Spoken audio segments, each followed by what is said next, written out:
7 मई 2025 पहलगाम में 26 निर्दोष लोगों की धर्म पूछकर जान लेने वाले पाकिस्तान के आतंकवादी जब पाकिस्तान की पनाह में अपने अपने बिलों में चैन की नींद सो रहे थे, तब उन्हें अंदाजा भी नहीं था कि ये रात उनमें से बहुतों के लिए आखिरी रात साबित होने वाली है। रात के 1:05 से 1:30 के बीच पाकिस्तान के सियालकोट, मुरीदके और बहावलपुर और पीओके के मुजफ्फराबाद, कोटली और भिम्बर में लश्कर ताइबा, जैश ए मोहम्मद और हिजबुल मुजाहिदीन के 9 ठिकानों पर 24 मिसाइल्स और दर्जनों बम आकर गिरते हैं और रात के अंधेरे में आतंकियों के ये ठिकाने आग का गोला बन जाते हैं। आसमान धुएं के गुबार से भर जाता है और आतंक के ये 9 के 9 ठिकाने चंद मिनटों में मिट्टी में मिल जाते हैं। ये भारत की तरफ से पाकिस्तान में छिपकर बैठे उन सभी आतंकवादियों और उनके आकाओं के खिलाफ भारत का ऑपरेशन सिंदूर था। ये उन माओ और बहनों की सूनी मांग का बदला था जिनकी आंखों के सामने पहलगाम में उनसे उनका सुहाग छीन लिया गया था। ऑपरेशन सिंदूर पाकिस्तान के आतंकवाद के खिलाफ भारत का अब तक का सबसे बड़ा एक्शन है। पहली बार पाकिस्तान में इंटरनेशनल बॉर्डर से 100 किलोमीटर अंदर तक जाकर आतंकी ठिकानों को नेस्ता नाबूद किया गया। ऑपरेशन सिंदूर में 100 से भी ज्यादा आतंकियों के चीथड़े उड़ गए, जिसमें जैश ए मोहम्मद के सरगना मसूद अजहर के 10 परिवार वाले और 4 सहयोगी मारे गए। मरने वालों में एक उसका भाई अब्दुल रऊफ अजहर भी था, जो IC-814 हाईजैकिंग का मास्टरमाइंड था। ये वार इतना तगड़ा था कि भारत के सैकड़ों मासूम लोगों की बेवजह जान लेने वाला जैश का सरगना मौलाना मसूद अजहर भी फूट फूट कर कह बैठा, काश मैं भी इस हमले में मर जाता तो अच्छा था। आइए जानते हैं कि भारत ने पाकिस्तान के अंदर इतने बड़े ऑपरेशन को कैसे अंजाम दिया, इसकी प्लानिंग कैसे की गई और आतंकियों के ठिकानों के तबाह होने के बाद जब पाकिस्तान ने बौखलाकर भारत की सिविलियंस और मिलिट्री साइट्स को नुकसान पहुंचाने की नाकाम कोशिश की, तो कैसे इंडियन आर्म्ड फोर्सेस ने पाकिस्तान के 11 एयर बेसिस को तबाह करके पाकिस्तान को घुटने टेकने पर मजबूर कर दिया। Terror struck Pahalgam. 26 tourists were killed. 4 terrorists carried out the attack. Then they vanished into the forest. जिन्होंने ये हमला किया है, उन आतंकियों को और इस हमले की साजिश रचने वालों को उनकी कल्पना से भी बड़ी सजा मिलेगी। India has now carried out a high-precision tri-service operation targeting 9 major terrorist facilities across Pakistan and Pakistan-occupied Jammu and Kashmir. Operation Sindoor was launched by Indian Armed Forces to deliver justice to the victims of Pahalgam terror attack. Pakistani drones hovered in the night sky, ready to wreak havoc. But the Indian Army swooped in swiftly, intercepting nearly 50 drones and assuring citizens that no attack on their motherland would succeed. The Indian Armed Forces targeted the air defense radars. The air defense system at Lahore has since been neutralized.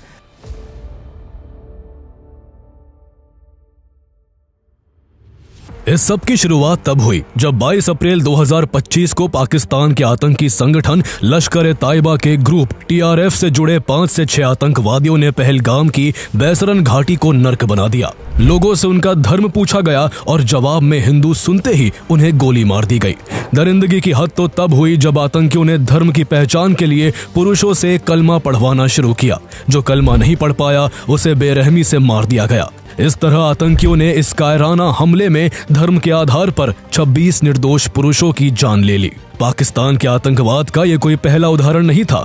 Pakistan पिछले 2-3 दशकों में 2001 parliament attack और 26/11 Mumbai attack से लेकर पठानकोट, उरी और पुलवामा जैसे दर्जनों बड़े आतंकी हमले भारत में करवा चुका है। 2024 में भी जम्मू कश्मीर के सोनमर्ग, गुलमर्ग और रियासी में हमले किए गए, लेकिन पहलगाम हमले में आतंकियों ने दरिंदगी की हर सीमा को लांघ दिया था। आतंकियों द्वारा धर्म के आधार पर की गई बर्बर हत्याएं भारत की सहने की हद को भी पार कर गई। पूरे देश में आक्रोश था, सभी की आंखों में आंसू और दिल में गुस्सा था। हर कोई इसका बदला चाहता था। उधर बेशर्म पाकिस्तान एक बार फिर वही पुराना झूठ दोहराने लगा। उसने कभी पहलगाम हमले के अपने आतंकियों को फ्रीडम फाइटर बताया तो कभी हमले को फॉल्स फ्लैग बताकर भारत पर ही इल्जाम लगाने लगा। भारत सरकार ने भी इस बार पाकिस्तान से सवाल जवाब करने के बजाय उस पर और उसके आतंकवाद पर मजबूत शिकंजा कसने का फैसला किया। सबसे पहले पाकिस्तान के खिलाफ डिप्लोमेटिकली ऐसे फैसले लिए गए जो इससे पहले कभी नहीं लिए गए थे। भारत ने इंडस वाटर ट्रीटी को सस्पेंड कर दिया। पाकिस्तान की 80% खेती के योग्य जमीन पाकिस्तान में लाइफलाइन कही जाने वाली सिंधु और उसकी सहायक नदियों के पानी पर निर्भर है। भारत द्वारा इन नदियों का पानी रोकने और बिना कोई अलर्ट दिए सभी नदियों का पानी एक साथ छोड़ने से पाकिस्तान को कभी सूखे तो कभी बाढ़ का सामना करना पड़ सकता है। इसके अलावा अटारी चेक पोस्ट को बंद करने से लेकर SVES वीजास को रद्द करने तक पाकिस्तान के खिलाफ 4 और सख्त फैसले लिए गए। पाकिस्तान के सेलिब्रिटीज, क्रिकेटर्स, मीडिया हाउसेस और गवर्नमेंट के सोशल मीडिया अकाउंट्स को इंडिया में बैन कर दिया गया और OTT से भी सभी पाकिस्तानी मूवीज, शोज, सॉन्ग्स को हटाने का आदेश दिया गया। इंडिया इस बार पाकिस्तान के टेररिज्म पर हमेशा के लिए फुल स्टॉप लगाना चाहता था। इसलिए इंडिया जहां पाकिस्तान को अलग थलग करने के लिए डिप्लोमेटिक लेवल पर कई कदम उठा रहा था, तो वही आतंकियों के खिलाफ मिलिट्री ऑपरेशन की प्लानिंग को लेकर भी हाई लेवल मीटिंग्स जारी थी। प्राइम मिनिस्टर नरेंद्र मोदी पहले ही बिहार की एक जनसभा में साफ कह चुके थे कि इस हमले में शामिल आतंकियों और इसकी प्लानिंग में शामिल लोगों को उनकी कल्पना से भी बड़ी सजा मिलेगी। भारत की तरफ से 2016 में की गई उरी सर्जिकल स्ट्राइक और 2019 की बालाकोट एयर स्ट्राइक की वजह से पाकिस्तान को इस बार भी भारत की ओर से किसी मिलिट्री स्ट्राइक की आशंका थी। इसलिए वो पहलगाम हमले के बाद से ही LOC पर लगातार फायरिंग करके माहौल गरमाने की कोशिश कर रहा था। उसका मकसद था कि ऐसा करके विदेशी ताकतों का ध्यान खींचा जाए ताकि वो न्यूक्लियर वॉर के खतरे को देखते हुए युद्ध की आशंकाओं को टालने के लिए भारत को कोई कार्रवाई करने से रोक दे। लेकिन इन सब बातों की परवाह किए बिना भारत पाकिस्तान के आतंकवादियों के खिलाफ एक जोरदार ऑपरेशन की प्लानिंग में लगा हुआ था। 19 अप्रैल को दिल्ली में एक हाई लेवल मीटिंग हुई जिसमें प्रधानमंत्री नरेंद्र मोदी, रक्षा मंत्री Rajnath Singh, national security adviser Ajit Doval, chief of defence staff general Anil Chauhan और तीनों सेनाओं के प्रमुख मौजूद थे। मीटिंग में PM मोदी ने देश से आतंक को खत्म करने के लिए सेनाओं को कोई भी एक्शन लेने की खुली छूट दे दी। भारतीय सेनाओं ने पाकिस्तान और पाकिस्तान ऑक्युपाइड जम्मू एंड कश्मीर में मौजूद आतंकी ठिकानों और उनमें बैठे सैकड़ों आतंकियों को मिट्टी में मिलाने के लिए एक बड़ी एयर स्ट्राइक लॉन्च करने का फैसला लिया। इंटेलिजेंस एजेंसी RNAW और national technical research organisation NTRO Pakistan और POK में मौजूद आतंकी ठिकानों की रियल टाइम लोकेशन को ट्रैक करने में जुट गई। हर कोई अपनी ओर से बेस्ट देने में जी जान से लगा हुआ था। हर अफसर के सीने में पहलगाम हमले के दोषियों और उनके अड्डों को राख करने की आग धधक रही थी।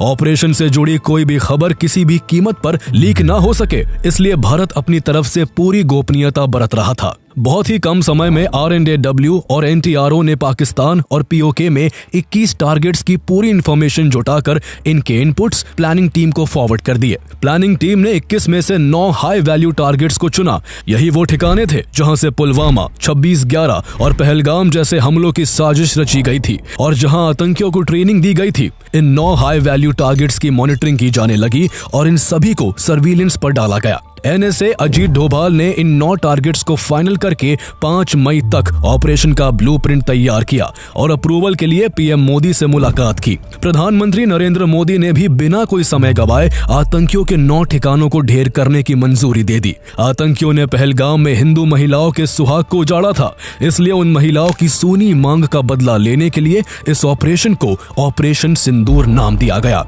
जिसके जरिए आतंकियों को उनकी कब्र में भेजा जाने वाला था। ऑपरेशन शुरू करने से पहले हर एक डिटेल को परखा गया और हर खतरे को नापा गया। इस ऑपरेशन के लिए फाइटर जेट्स की एक घातक स्क्वाड्रन तैयार की गई जिसमें राफेल, मिराज 2000 और सुखोई Su-30 MKI जैसे एडवांस, लॉन्ग रेंज और डेडली फाइटर जेट्स शामिल थे। ये सभी विमान भारतीय हवाई क्षेत्र में रहकर ही ऑपरेट करने वाले थे। जहां राफेल और मिराज 2000 को फ्रंट पर रहकर ऑपरेशन को एग्जीक्यूट करना था, तो वही Su-30 MKI फाइटर्स की तरफ से इन्हें एयर डिफेंस कवर दिया जाना था। ऑपरेशन के लिए स्कैल्प, ब्रह्मोस और हैमर जैसे high precision and long range strike weapons का इस्तेमाल होना था। स्कैल्प क्रूज मिसाइल इतनी पावरफुल है कि ये 550 किलोमीटर दूर तक के टारगेट को पिन पॉइंट एक्यूरेसी के साथ तहस नहस कर देती है। ये 130 फीट से भी कम ऊंचाई पर उड़ान भर सकती है, जिससे ये दुश्मन के रेडार से बचकर उनकी नाक के नीचे से उड़ते हुए सीधे टारगेट को ध्वस्त कर देती है। इसके अलावा ब्रह्मोस एक सुपरसोनिक क्रूज मिसाइल है जिसे भारत और रूस ने मिलकर डेवलप किया है। ये ये मिसाइल जमीन, समंदर और हवा हर जगह से दागी जा सकती है। इसकी स्पीड साउंड की रफ्तार से भी 3 गुना तेज होती है और ये 500 किलोमीटर से भी ज्यादा की रेंज के साथ अपने टारगेट को बेहद सटीकता से तबाह कर सकती है। वहीं फ्रेंच टेक्नोलॉजी वाला हैमर बम 250 से 1000 किलो तक का पेलोड लेकर बिना जीपीएस सिग्नल के भी करीब 70 किलोमीटर दूर के टारगेट को पूरी तरह तबाह कर सकता है। इसके अलावा ऑपरेशन में स्पाइस 2000 बॉम्ब्स का भी इस्तेमाल होना था। साथ ही कामिकाजे ड्रोन्स भी इस ऑपरेशन में एक अहम भूमिका निभा रहे थे। मिशन से पहले ये ड्रोन्स दुश्मन की सीमा में घुसकर रियल टाइम सर्विलेंस कर रहे थे, जिससे ऑपरेशन टीम को तुरंत एक्यूरेट इनपुट्स मिल सके और ऑपरेशन को बिना किसी चूक के अंजाम दिया जा सके। इंडिया ने ऑपरेशन के लिए जिन 9 हाई वैल्यू टेररिस्ट टारगेट्स को चुना था, उनमें से 5 टारगेट्स पीओके में एलओसी से महज कुछ किलोमीटर की दूरी पर मौजूद थे, जबकि 4 टारगेट्स पाकिस्तान के भीतर इंटरनेशनल बॉर्डर से 6 किलोमीटर से लेकर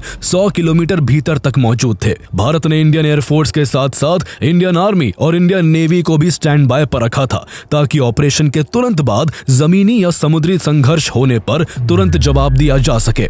6 और 7 मई के बीच की रात राफेल, सुखोई Su-30 MKI और मिराज 2000 फाइटर जेट्स मिसाइल्स और बॉम्ब से लैस होकर भारतीय सीमा में ही अपने अपने टारगेट से एक रणनीतिक दूरी पर पोजीशन ले लेते हैं। रात के अंधेरे में सब कुछ शांत था। पीओके और पाकिस्तान में मौजूद आतंकवादी भी कुछ दिन पहले भारत के निर्दोष लोगों की जान लेकर चैन की नींद ले रहे थे। उन्हें जरा भी अंदाजा नहीं था कि आज की रात उनकी आखिरी रात साबित होने वाली है। रात के 1 बजे के बाद जब हर तरफ सन्नाटा पसरा हुआ था, तभी भारत की तरफ से सबसे पहले पीओके की राजधानी मुजफ्फराबाद में मौजूद लश्कर-ए-ताइबा के सवाई नाला ट्रेनिंग कैंप को निशाना बनाया जाता है, जो एलओसी से महज 30 किलोमीटर की दूरी पर था। यह वही नापाक ठिकाना था जहां से ट्रेंड होकर आए आतंकियों ने 2024 में सोनमर्ग और गुलमर्ग और 22 अप्रैल 2025 को पहलगाम में भारत के लोगों की जान ली थी। सर्विलियंस ड्रोन से ग्रीन सिग्नल मिलते ही इंडियन फाइटर जेट्स ने मिसाइल और बम बरसाने शुरू कर दिए, जिनसे लश्कर के सवाई नाला कैंप की इमारतें पल भर में आग का गोला बन गई। चारों दिशाएं बहुत जोरदार आवाजों से गूंज उठी और आसमान काले धुएं से भर गया। मिसाइल की चपेट में आकर कई आतंकी वही ढेर हो गए और जो बचे वो भी ढहती हुई इमारत के मलबे के नीचे दबकर दफन हो गए। इसके बाद अगला टारगेट पीओके के मुजफ्फराबाद में ही एलओसी से लगभग 15 किलोमीटर दूर जैश-ए-मोहम्मद का सैयदना बिलाल कैंप था। ये जैश का स्टेइंग एरिया था, जहां नए रिक्रूट लड़कों को हथियार चलाने, विस्फोटक बनाने और फिदायीन हमले करना सिखाया जाता था। तीसरा टारगेट एलओसी से करीब 30 किलोमीटर दूर पीओके के कोतली में लश्कर-ए-ताइबा का गुलपुर कैंप था, जहां से ट्रेंड हुए आतंकियों ने अप्रैल 2023 और जून 2024 में पूंछ में तीर्थ यात्रियों से भरी बसों पर हमला करके निर्दोष श्रद्धालुओं की जान ली थी। सर्विलियंस ड्रोन्स और इंटेलिजेंस से इन दोनों ठिकानों की क्लियरेंस मिलने के बाद दोनों टारगेट्स पर धावा बोल दिया गया। गुलपुर कैंप और सैयदना बिलाल कैंप पर मिसाइलों और बमों की बारिश होने लगी। हमले इतने तेज, सटीक और घातक थे कि कई आतंकी नींद में ही मौत के घाट उतर गए और कुछ आतंकी बचकर भागने से पहले ही ढेर हो गए। बिल्डिंग्स ताश के पत्तों की तरह ढह गई और कैंप्स में जमा घातक हथियार और विस्फोटक भी वही भस्म हो गए, जिसकी चपेट में आकर बाकी आतंकी भी मारे गए। प्रधानमंत्री नरेंद्र मोदी इस दौरान लगातार एनएसए अजीत डोभाल के संपर्क में थे और ऑपरेशन की हर जानकारी ले रहे थे। इस बीच भारतीय फाइटर जेट्स का अगला निशाना पीओके के भिंबर में मौजूद लश्कर-ए-ताइबा का बरनाला कैंप और कोतली में जैश-ए-मोहम्मद का अब्बास कैंप था। जहां बरनाला कैंप में लश्कर अपने आतंकियों को हथियार चलाने, आईईडी बनाने और जंगल में सरवाइव करने की ट्रेनिंग देता था, तो वही 15 टेररिस्ट की कैपेसिटी वाले अब्बास कैंप में जैश-ए-मोहम्मद के फिदायीन तैयार किए जाते थे। जैसे ही क्लियरेंस मिला, एक के बाद एक कई मिसाइलें आकाश से बरसने लगी और इन दोनों आतंक के अड्डों को मिट्टी में मिला दिया गया। भयानक धमाकों से पूरी बिल्डिंगें ढह गई, हथियारों के जखीरे उड़ गए और ज्यादातर आतंकी वही मारे गए। जिस वक्त पीओके के इन 5 आतंकी ठिकानों को मिट्टी में मिलाया जा रहा था, उसी दौरान भारत के फाइटर जेट्स भारतीय हवाई सीमा में रहते हुए पाकिस्तान के अंदर भी जैश-ए-मोहम्मद, लश्कर-ए-ताइबा और हिजबुल मुजाहिदीन के ठिकानों को ढेर करने में लगे हुए थे। पाकिस्तान में भारत का पहला टारगेट सियालकोट में मौजूद जैश-ए-मोहम्मद का सर्जिकल कैंप था, जहां मार्च 2025 में जम्मू कश्मीर में 4 भारतीय जवानों की हत्या में शामिल आतंकियों को तैयार किया गया था। इसके अलावा सियालकोट के ही अंदर हिजबुल मुजाहिदीन का महमूना जोया कैंप था, जहां से पठानकोट एयरबेस अटैक की साजिश रची गई थी। इंडियन एयर स्पेस में मौजूद फाइटर जेट्स ने सियालकोट के इन दोनों आतंकी ठिकानों पर मिसाइल्स और बॉम्ब्स दाग दिए, जो तय टारगेट पर जाकर ऐसे फटे कि कुछ ही पलों में दोनों कैंप्स मलबे में तब्दील हो गए। वहां की हर ईंट, हर दीवार जो कभी आतंक की पनाहगाह हुआ करती थी, अब राख बन चुकी थी। इन ठिकानों के साथ वो जहरीले इरादे, वो साजिशें और वो सोच भी दफन हो गई जो भारत के खिलाफ जहर उगलती थी। सियालकोट में तबाही मचाने के बाद भारतीय फाइटर जेट्स ने बॉर्डर से 18 से 25 किलोमीटर दूर मुरीदके में मौजूद लश्कर-ए-ताइबा के मरकज ताइबा कैंप को निशाना बनाया। ये वही आतंकी अड्डा था जहां 1990 से आतंक की जड़ें पनप रही थी। यहीं पर 2008 के मुंबई 26/11 हमले के लिए अजमल कसाब और उसके 9 साथियों को ट्रेनिंग दी गई थी और 26/11 के कॉन्स्पिरेटर डेविड हेडली और तहव्वुर राणा को भी यही तैयार किया गया था। जब इस ठिकाने के कोऑर्डिनेट्स ऑपरेशन से जुड़े जवानों के सामने आई तो उनके सीने में सालों से दबी आग धधक उठी। ये सिर्फ एक टारगेट नहीं था, बल्कि इंसानियत के खूनियों का आशियाना था, जिसने पूरे देश को हिला कर रख दिया था। इसलिए बिना एक पल गवाए आसमान में गरजती मिसाइलों और बमों ने पाकिस्तान डिफेंस सिस्टम के रेडार से बचते हुए मरकज ताइबा कैंप पर ऐसा जोरदार प्रहार किया कि वहां की जमीन कांप उठी, आसमान गूंज उठा और कुछ ही पलों में मरकज ताइबा का आतंक का किला ध्वस्त हो गया। भारत पाकिस्तान की सरपरस्ती में पल रहे 8 आतंकी ठिकानों का नामो निशान मिटा चुका था, लेकिन एक ऐसा अड्डा अभी भी बाकी था जो जैश-ए-मोहम्मद का सबसे बड़ा गढ़ था। यह आतंकी ठिकाना बॉर्डर से करीब 100 किलोमीटर दूर पाकिस्तान के पंजाब प्रांत के बहावलपुर में मौजूद जैश-ए-मोहम्मद का हेडक्वार्टर मरकज सुभान अल्लाह था। ये वही जगह थी जहां जैश का मुखिया मौलाना मसूद अजहर पैदा हुआ था और उसने यहीं से अपने टेररिस्ट ऑर्गेनाइजेशन जैश-ए-मोहम्मद की नींव रखी थी। इसी अड्डे से 2001 पार्लियामेंट अटैक, जम्मू कश्मीर के विधानसभा पर हमला, 2016 पठानकोट एयरबेस अटैक और 2019 में हुए पुलवामा हमले की साजिश रची गई थी। इन हमलों में मारे गए लोगों को सच्ची श्रद्धांजलि देने के लिए आतंक के इस अड्डे पर भारत की ओर से ब्रह्मोस मिसाइल को छोड़ा जाता है। कुछ ही मिनटों में जैश के हेडक्वार्टर की इमारतें मलबे में तब्दील हो गई और मौलाना मसूद अजहर के कई रिश्तेदार और टॉप कमांडर इस हमले में मारे गए। रात 1:05 पर शुरू हुए इस ऑपरेशन ने केवल 25 मिनट में आतंक के 9 ठिकानों को ढेर कर दिया, जिसमें 100 से भी ज्यादा आतंकी मारे गए। जहां इस ऑपरेशन में जैश के सरगना मसूद अजहर का भाई और इंडियन एयरलाइंस IC-814 की हाईजैकिंग का मास्टरमाइंड अब्दुल रऊफ अजहर मारा गया, तो वही उसके 2 ब्रदर इन लॉ और जैश के टॉप कमांडर मोहम्मद यूसुफ अजहर उर्फ उस्ताद जी और हफीज मोहम्मद जमील, ये दोनों भी मारे गए। इसके अलावा लश्कर के भी 2 बड़े कमांडर खालिद और मुदस्सर खादियान खास भी ढेर हो गए। भारत के इस ऑपरेशन सिंदूर से जैश के सरगना मसूद अजहर का इतना बुरा हाल था कि जब इस हमले में उसके 10 रिश्तेदार और 4 करीबी मारे गए तो उसे इतनी चोट पहुंची कि उसे ये कहना पड़ा कि काश इस हमले में मैं भी इन लोगों के साथ मारा जाता। खास बात यह थी कि भारत के इस ऑपरेशन से करीब 3 घंटे पहले पाकिस्तानी एयरफोर्स ने भारत का मजाक उड़ाने के लहजे में अपनी आवाम के लिए एक्स पर एक पोस्ट किया था, sleep tight because PAF is awake. इसके 3 घंटे बाद ही भारत ने पाकिस्तान के आतंकी ठिकानों को राख करके पाकिस्तान को सच में जगा दिया। ऑपरेशन सिंदूर की सफलता के कुछ घंटे बाद 7 मई की दोपहर भारत सरकार ने एक प्रेस कॉन्फ्रेंस की। मंच पर फॉरेन सेक्रेटरी विक्रम मिश्री, इंडियन एयरफोर्स की विंग कमांडर व्योमिका सिंह और इंडियन आर्मी की कर्नल सोफिया कुरैशी थी। ये कोई आम प्रेस कॉन्फ्रेंस नहीं थी, ये एक सिंबॉलिक जवाब था उन आतंकियों को जिन्होंने पहलगाम में पुरुषों को उनका धर्म पूछकर चुन चुन कर मारा था और उनकी पत्नियों, बहनों, माओं से कहा गया था कि जाकर अपनी सरकार को बता देना कि हमने क्या किया है।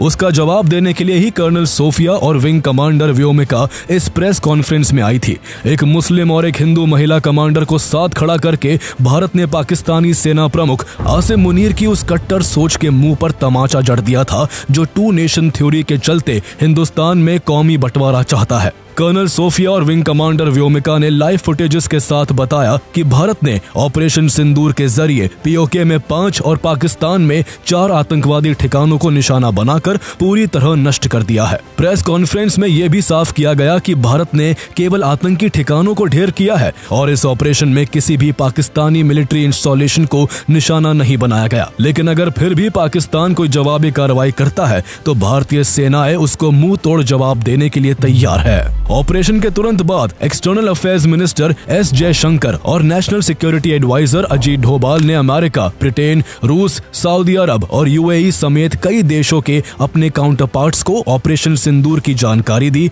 और साफ कर दिया कि भारत का मकसद तनाव बढ़ाना नहीं है, लेकिन अगर पाकिस्तान कोई हरकत करता है तो अंजाम बहुत बुरा होगा। दुनिया के कई बड़े देशों ने भारत के इस ऑपरेशन को टेरर के खिलाफ एक जरूरी कार्रवाई बताया। सबसे खास बात यह थी कि भारत की ऑपोजिशन पार्टीज ने भी पहली बार ना कोई सबूत मांगा, ना कोई सवाल उठाया। सभी ने सेना की तारीफ की, सरकार को समर्थन दिया और आतंक के खिलाफ भारत की एकता की तस्वीर पेश की। पाकिस्तान के हुक्मरान भारत के ऑपरेशन सिंदूर से दंग थे। वो यही नहीं समझ पाए कि भारत ने इतने बड़े ऑपरेशन को इतनी सटीकता के साथ पाकिस्तान में घुसकर कैसे अंजाम दिया है।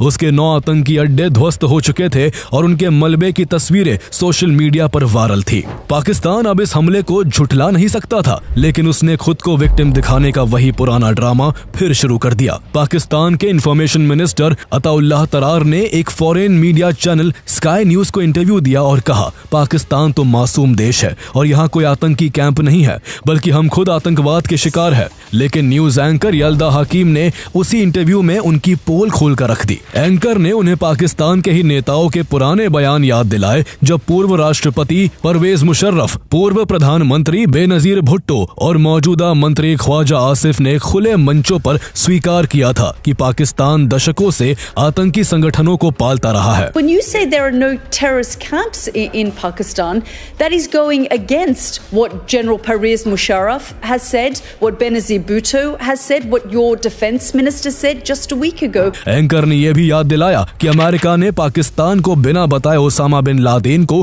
पाकिस्तान में घुसकर मारा था, क्योंकि अमेरिका को पाकिस्तान पर भरोसा नहीं था। इन सब सच बातों को सुनकर पाकिस्तान के सूचना मंत्री के चेहरे की हवाइयां उड़ गई। पाकिस्तान किस हद तक आतंकवाद के साथ जुड़ा हुआ है, ये एक बार फिर दुनिया ने तब देखा जब 7 मई को ऑपरेशन सिंदूर में मारे गए आतंकवादियों के जनाजे में लश्कर ताइबा के आतंकी और पाकिस्तान आर्मी के जवान एक साथ दिखाई दिए। उन आतंकियों की लाशों को पाकिस्तानी झंडे में लपेटा गया था। ये तस्वीरें दुनिया भर में फैल गई और पूरी दुनिया ने देख लिया कि पाकिस्तान टेरर को कितना खुलकर सपोर्ट करता है। लेकिन पाकिस्तान का ये रूप देखने के बावजूद 9 मई 2025 को इंटरनेशनल मॉनेटरी फंड IMF ने पाकिस्तान को $2 बिलियन से भी ज्यादा का नया लोन दे दिया, ये जानते हुए भी कि पाकिस्तान कर्ज के पैसे का भी इस्तेमाल अपनी तरक्की में नहीं बल्कि भारत में आतंकवाद फैलाने के लिए करता है। इससे ये साफ होता है कि दुनिया में कुछ संस्थान ऐसे भी हैं जो दुनिया से आतंकवाद खत्म करने की बात तो करते हैं,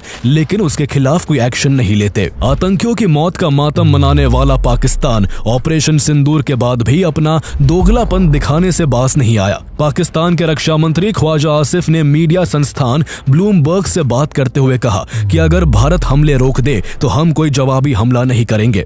लेकिन ये वही पाकिस्तान है जिसके दिखाने के दांत कुछ और होते हैं और खाने के कुछ और। जहां एक तरफ पाकिस्तान इंटरनेशनल प्लेटफॉर्म्स पर खुद को शांति पसंद देश बताने की कोशिश कर रहा था, तो वहीं दूसरी ओर उसकी सेना LOC पर सीज फायर का उल्लंघन करते हुए भारत के कई सिविलियन इलाकों को टारगेट कर रही थी। पाकिस्तान ने सबसे ज्यादा पूंछ में गोलीबारी की, जिससे 12 निर्दोष लोगों की जान चली गई, जिनमें 4 मासूम बच्चे भी थे। इसके अलावा भारतीय सेना के लांस नायक दिनेश कुमार भी इसमें शहीद हो गए। लेकिन पाकिस्तान यही नहीं रुका, बल्कि उसने भारत के खिलाफ एक बड़े सैन्य हमले की कोशिश की। 7 और 8 मई की रात के बीच पाकिस्तान ने जम्मू एंड कश्मीर, पंजाब और गुजरात के 15 शहरों में मौजूद Indian military installations, civilian areas और रिलीजियस प्लेसेस को ड्रोन और मिसाइल्स के जरिए निशाना बनाने की कोशिश की। लेकिन इंडिया पहले से ही पाकिस्तान के नापाक इरादों से सतर्क था। जैसे ही ये ड्रोन और मिसाइल भारतीय हवाई क्षेत्र में दाखिल हुए, भारत के multi layered air defence network ने उन्हें हवा में ही तिनके की तरह बिखेर के रख दिया। भारत का ये सिस्टम, जिसमें रूस से खरीदा गया S-400, इजरायली बैरक 8 और स्वदेशी आकाश एयर डिफेंस सिस्टम्स शामिल हैं, दुश्मन की हर हरकत पर चौकस था। S-400, जिसे भारत का सुदर्शन चक्र कहा जाता है, वो 600 किलोमीटर दूर से दुश्मन की मिसाइल को ट्रैक कर सकता है और 400 किलोमीटर के भीतर उसे हवा में ही तबाह कर सकता है। स्वदेशी आकाश एयर डिफेंस सिस्टम ने भी पाकिस्तान के ड्रोन और मिसाइल को ध्वस्त कर भारत की सुरक्षा में अहम भूमिका निभाई। पाकिस्तान की नापाक हरकत का भारत ने 8 मई की दोपहर ऐसा जवाब दिया कि लाहौर और सियालकोट से लेकर इस्लामाबाद तक धमाकों की गूंज सुनाई दी। भारत ने हार्पी ड्रोन से पाकिस्तान के कई एयर डिफेंस रडार और सिस्टम्स को टारगेट किया। इजराइल से लिए गए ये harpy drone anti radiation Sikar से लैस होते हैं, जो दुश्मन के रेडार सिग्नल को पकड़कर खुद ब खुद उस पर हमला कर देते हैं। ये ड्रोन 9 घंटे तक हवा में उड़ सकते हैं और global navigation satellite systems GNSS के काम न करने पर भी हमले को अंजाम दे सकते हैं। भारत ने इसी तकनीक से लाहौर में मौजूद चीन से खरीदे गए पाकिस्तान के HQ-9 एयर डिफेंस सिस्टम को तबाह कर दिया। ये पाकिस्तान के लिए एक बड़ा झटका था, लेकिन इससे भी ज्यादा शर्मनाक पाकिस्तान के रक्षा मंत्री ख्वाजा आसिफ का जवाब था। उन्होंने कहा कि हमने भारतीय ड्रोन इसलिए इंटरसेप्ट नहीं किए क्योंकि इससे हमारी सीक्रेट लोकेशंस एक्सपोज हो सकती थी। उनके इस बचकाने तर्क ने पाकिस्तान की कमजोरी को साफ उजागर कर दिया। भारत की जवाबी कार्रवाई यही खत्म नहीं हुई। भारत ने पाकिस्तान के पंजाब प्रांत में एक पाकिस्तानी AWACS एयरक्राफ्ट को भी मार गिराया। ये वही सिस्टम होता है जिसे आसमान की आंख कहा जाता है और जो 400 किलोमीटर से ज्यादा दूर तक दुश्मन की हवाई गतिविधियों पर नजर रखता है। इसके अलावा भारत ने 8 मई को पाकिस्तान के 2 JF-17 फाइटर जेट्स और एक F-16 फाइटर जेट को भी ढेर कर दिया। बौखलाए पाकिस्तान ने 8 से 9 मई की रात करीब 300 से 400 टर्किश ड्रोन्स भारत की तरफ भेजे, जिनका मकसद भारत की सैन्य और नागरिक इमारतों को निशाना बनाना था। सबसे बड़ी बात यह थी कि पाकिस्तान अपने नागरिकों की जान को दांव पर लगाकर सिविल एयरलाइनर्स की आड़ में छिपकर भारत पर हमले कर रहा था। उसने संघर्ष के समय में भी कमर्शियल फ्लाइट्स के लिए अपनी एयर स्पेस को खुला रखा हुआ था। पाकिस्तान की इस हरकत के बाद भी एक बार फिर भारत के शक्तिशाली एयर डिफेंस सिस्टम्स ने उसकी मिसाइल्स और ड्रोन्स को हवा में ही नेस्ता नाबूद कर दिया। पाकिस्तान तब भी बाज नहीं आया और उसने 9 और 10 मई के बीच की रात ऑपरेशन बुनियान उन मरसूस लॉन्च करके भारत की 26 स्ट्रेटेजिक साइट्स को टारगेट करने की नाकाम कोशिश की। पाकिस्तान ने इस बार अपनी फतह जैसी लॉन्ग रेंज मिसाइल्स का भी इस्तेमाल किया। हालांकि केवल 1-2 जगह पर हुए नुकसान को छोड़कर इंडियन एयर डिफेंस सिस्टम्स ने इन हमलों को भी नाकाम कर दिया। चूंकि पाकिस्तान के सारे वार नाकाम हो रहे थे, इसलिए उसने भारत के खिलाफ फेक प्रोपेगेंडा भी शुरू कर दिया था। वहां की आर्मी और सरकार पहले ही एक झूठा दावा कर चुकी थी कि पाकिस्तान ने राफेल समेत भारत के 5 फाइटर जेट्स मार गिराए हैं। 5 Indian aircrafts, including 3 Rafale, 1 Su-30 and 1 MiG-29 have been shot down. जब इसको लेकर पाकिस्तान के डिफेंस मिनिस्टर ख्वाजा आसिफ से एक फॉरेन चैनल पर एविडेंसेस मांगे गए तो उन्होंने कहा कि इसके सबूत सोशल मीडिया पर है। एंकर ने तुरंत जवाब दिया, It's not to talk about content all over social media. I'm sorry. I'm asking you very specifically. लेकिन सिर्फ डिफेंस मिनिस्टर ही नहीं, पाकिस्तान के प्रधानमंत्री, आर्मी और वहां के मीडिया हाउस सभी ने झूठ का एक समंदर बहा दिया। कभी दावा किया गया कि पाकिस्तान की तरफ से साइबर अटैक में भारत की 70% इलेक्ट्रिसिटी ग्रिड को डिसफंक्शनल कर दिया गया है, तो कभी कहा गया कि पाकिस्तान ने भारत का S-400 सिस्टम मिसाइल से उड़ा दिया है। हैरानी की बात यह है कि इन फर्जी खबरों का सिलसिला सिर्फ पाकिस्तान तक ही सीमित नहीं रहा, बल्कि भारत के कुछ मीडिया संस्थानों ने भी फर्जी खबरों का अंबार लगा दिया। ऐसे दावे किए गए जो फैक्चुअली सही नहीं थे। फेक न्यूज की इस बहती नदी में चीन और कुछ वेस्टर्न देशों के मीडिया हाउसेस ने भी अपने वेस्टेड इंटरेस्ट के लिए हाथ धोते हुए भारत के खिलाफ फेक प्रोपेगेंडा फैलाने का काम किया। ये सब एक साइकोलॉजिकल वॉरफेयर का हिस्सा होता है, जिसमें लोगों को इंटेंशनली गुमराह करके एक गलत नैरेटिव बिल्ड किया जाता है। ऐसे माहौल में भारत की प्रेस इंफॉर्मेशन ब्यूरो PIB की फैक्ट चेकिंग टीम एक्टिव हो गई, जिसने सोशल और मेन स्ट्रीम प्लेटफॉर्म्स पर फैल रहे फेक कंटेंट को पहचान कर सच सामने लाने का काम शुरू किया। भारत को साफ समझ आ रहा था कि पाकिस्तान आतंकी ठिकानों के ध्वस्त होने से किस कदर बिलबिलाकर भारत को नुकसान पहुंचाने की हर कोशिश कर रहा है। इसलिए इस बार भारत ने ऐसा जवाब दिया कि पाकिस्तान के पांव उखड़ गए। भारत ने इसके बदले में पाकिस्तान एयरफोर्स के कई मिलिट्री एयरबेसेस को निशाना बनाया। भारत ने 8 मई से 10 मई के बीच पाकिस्तान के 11 मिलिट्री एयरबेस को तबाह करके रख दिया। भारत ने जिन एयरबेस को टारगेट किया उनमें नूर खान, रफीकी, मुरीद, सुक्कुर, सियालकोट, पसरूर, चुनियन, सरगोधा, स्कार्दू, भोलारी और जैकोबाबाद जैसे अहम एयरबेस शामिल थे। ये सभी जगह पाकिस्तान की ऑपरेशनल प्लानिंग के लिए बेहद अहम थी। कहीं से ड्रोन वॉरफेयर कमांड चलता था तो कहीं एयर डिफेंस सिस्टम्स और फाइटर जेट्स की तैनाती होती थी।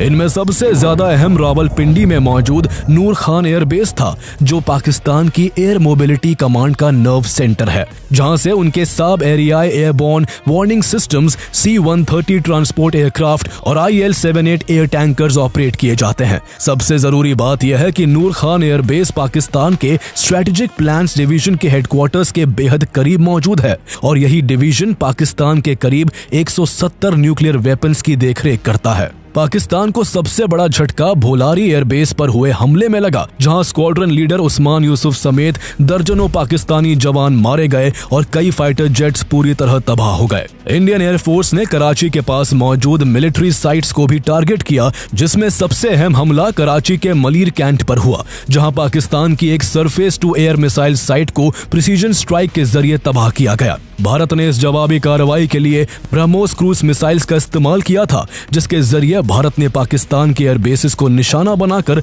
पाकिस्तान की एयरफोर्स के करीब 20% इंफ्रास्ट्रक्चर तबाह कर दिया था। इंडिया ने उन पाकिस्तानी पोस्ट्स और लॉन्च पैड्स को भी निशाना बनाया जहां से भारत की ओर ड्रोन्स और मिसाइल्स छोड़े जा रहे थे। सिर्फ 3 से 4 दिनों के भीतर ही पाकिस्तान का पूरा डिफेंस इंफ्रास्ट्रक्चर एक्सपोज हो चुका था। भारत के काउंटर अटैक्स ने पाकिस्तान की सैन्य ताकत की पोल खोल कर रख दी थी। ऐसे में जहां माहौल फुल फ्लेज्ड वॉर की ओर बढ़ता नजर आ रहा था, तभी उसी मोड़ पर अपने डिफेंस इंफ्रास्ट्रक्चर को चरमराते देख पाकिस्तान को भारत से मिली अतीत की हारें याद आने लगी। दोनों देशों के बीच आखिरी जंग आज से करीब 26 साल पहले 1999 में लड़ी गई थी। कारगिल के लिए लड़ी गई ये लड़ाई पाकिस्तान के घुसपैठ के बाद शुरू हुई थी, जिसमें भारत की सेना ने करीब 2 महीने के भीतर पाकिस्तानी सेना को उल्टे पांव लौटने पर मजबूर कर दिया था। उससे पहले 1971 का युद्ध हुआ था, जिसमें पाकिस्तान को उसके इतिहास की सबसे शर्मनाक हार मिली थी। इस जंग में सिर्फ 13 दिनों के अंदर पाकिस्तान के 93,000 सैनिकों को भारत के आगे सरेंडर करना पड़ा था और उसे इस जंग की कीमत अपना आधा देश गंवाकर चुकानी पड़ी थी, जिसे आज बांग्लादेश के नाम से जाना जाता है। इसके अलावा भारत ने 1965 और 1947-48 की लड़ाई में भी पाकिस्तान को करारी शिकस्त दी थी और ये सब तब हुआ था जब भारत की इकोनॉमिक हालत कुछ खास नहीं थी। लेकिन आज भारत दुनिया की 4th लार्जेस्ट इकोनॉमी है और 2027-2028 तक दुनिया की 3rd लार्जेस्ट इकोनॉमी बन जाएगा। उधर पाकिस्तान आज भी IMF और चाइना के कर्ज पर जी रहा है। सैन्य ताकतों में भी भारत पाकिस्तान से हर मामले में आगे है, चाहे सैनिकों की संख्या हो या हथियारों की तकनीक। भारत हर मोर्चे पर पाकिस्तान से कहीं आगे खड़ा है। शायद इन्हीं सच्चाइयों ने पाकिस्तान को आईना दिखा दिया और नतीजा ये हुआ कि 10 मई को दोपहर 3:35 पर पाकिस्तान के DGMO को भारत के DGMO से सीज फायर की गुहार लगानी पड़ी। इसके बाद दोनों देशों के बीच सहमति बनी कि दोनों तरफ से सैन्य कार्रवाई रोक दी जाएगी। ध्यान देने वाली बात यह है कि भारत ने इसे कोई सीज फायर नहीं माना, बल्कि जरूरी समय तक के लिए सैन्य कार्रवाई को केवल स्थगित किया। भारत ने इसके लिए पाकिस्तान के साथ एक शर्त भी रखी कि अगर भविष्य में पाकिस्तान की ओर से कोई आतंकी हमला होता है तो इसे सीधा एक्ट ऑफ वॉर माना जाएगा और उसका जवाब युद्ध स्तर पर दिया जाएगा। इसी के साथ दोनों देशों ने आधिकारिक रूप से सैन्य कार्रवाई के स्थगित होने की घोषणा कर दी। लेकिन भारत के इस फैसले से देश भर में कई सवाल खड़े हो गए। सबसे बड़ा सवाल यह था कि जब भारत इतनी मजबूत स्थिति में था तो फिर सीज फायर क्यों माना गया। इस सवाल का एक पहलू यह भी था कि क्या इसके बाद पाकिस्तान आतंकवादी गतिविधियां रोक देगा, जबकि पूरी दुनिया जानती है कि भारत के खिलाफ पाकिस्तान का सबसे बड़ा हथियार ही आतंकवाद है। सबसे चौंकाने वाली बात यह थी कि भारत और पाकिस्तान की घोषणा से पहले सीज फायर की घोषणा अमेरिका के राष्ट्रपति डोनाल्ड ट्रंप ने अपने social media handle truth social पर एक पोस्ट डालकर की थी। ट्रंप ने इस तरह दुनिया भर में भारत और पाकिस्तान के बीच तनाव कम करवाने का क्रेडिट लेने की कोशिश की। इसी को लेकर सवाल उठने लगे कि क्या भारत ने अमेरिकी दबाव में ये फैसला लिया है। ट्रंप ने बाद में ये भी कहा कि उन्होंने भारत और पाकिस्तान को ये धमकी देकर संघर्ष रोकने के लिए मनाया था कि अगर दोनों देशों ने बात नहीं मानी तो अमेरिका उनके साथ ट्रेड करना बंद कर देगा। हालांकि इस बीच इंडियन ऑफिशियल्स की तरफ से सफाई भी आई कि ये संघर्ष भारत और पाकिस्तान की आपसी बातचीत की वजह से रुका है और इसमें किसी भी तीसरे देश का हस्तक्षेप शामिल नहीं था। पाकिस्तान की ओर से सीज फायर की पहल करने के पीछे एक और बात सामने आई।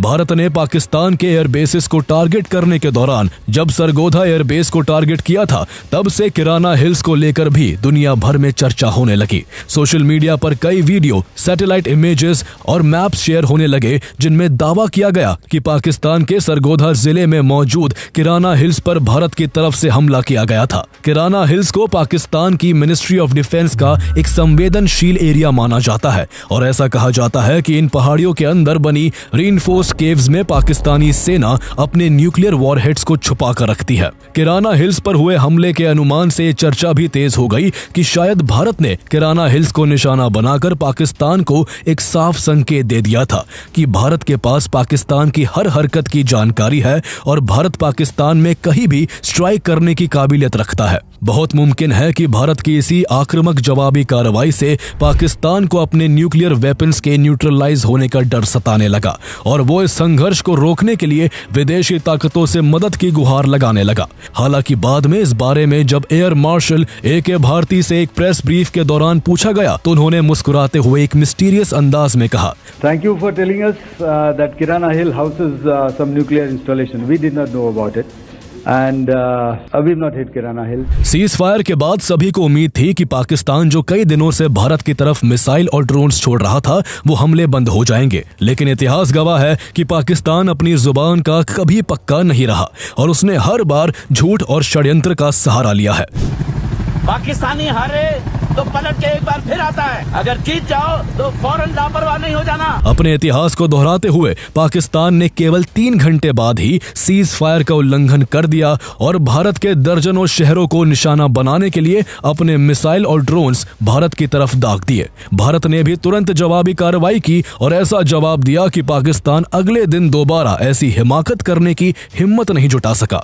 11 मई की शाम को डीजीएमओ की प्रेस ब्रीफिंग हुई जिसमें वो सारे विजुअल्स दिखाए गए जो इस बात का पुख्ता सबूत थे कि भारत ने 7 मई की रात आतंकियों के जिन लॉन्च पैड्स पर प्रिसीजन स्ट्राइक्स की थी वहां कितना भारी नुकसान हुआ था। इसके अलावा जिन पाकिस्तानी एयरबेस पर जवाबी हमले किए गए उनकी भी तबाही की तस्वीरें साझा की गई। Director general of naval operations vice admiral AN. Pramod ने बताया कि ऑपरेशन के दौरान इंडियन नेवी ने पाकिस्तान की नेवी को पूरी तरह रोक कर रखा और उन्हें अपने बंदरगाह से बाहर निकलने तक नहीं दिया था।